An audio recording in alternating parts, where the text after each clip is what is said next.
This Sunday's gospel is one of those gospels when I first hear it, I think, man, Jesus, that's not really fair. And I didn't really understand this passage for many years. It's a story about this father is having a feast for his son who's getting married, and they're having this big wedding feast.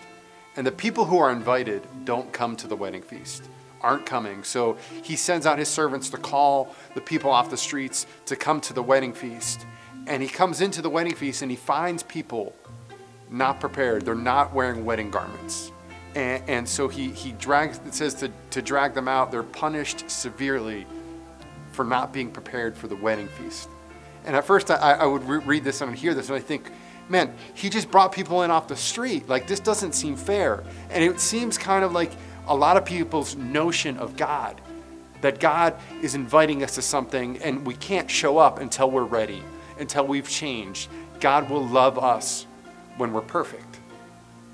But as I've come to understand this passage, it's really helped me understand who God is and what it means to be invited by God to the wedding feast.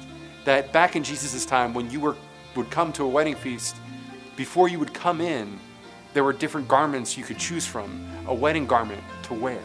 And so not only are these people invited to this great feast, but they're given the garment to wear and they refuse to wear it. Not only does God invite us to the banquet of heaven, not only does God share with us his love, his grace, his mercy, but he gives us the wedding garment to wear.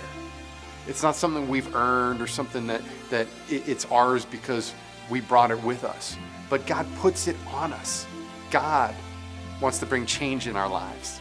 God wants to bring healing in our lives. And it's not something that we're doing, it's something that we're receiving. So allow yourself today to receive the love of God. Allow yourself to be changed. Allow yourself to desire holiness, to long for the things of God, because God's going to give you this gift.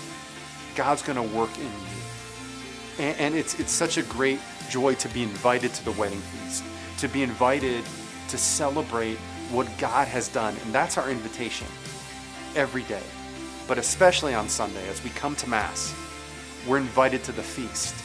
We're invited to experience, to actually receive God in the Eucharist, to experience God's love and his life in a whole new way. So this Sunday, I encourage you, I challenge you to allow yourself to not only show up to the banquet, but to receive what God wants to do in your life, in your heart, to receive the freedom, the love, the grace, the gift he has to offer you.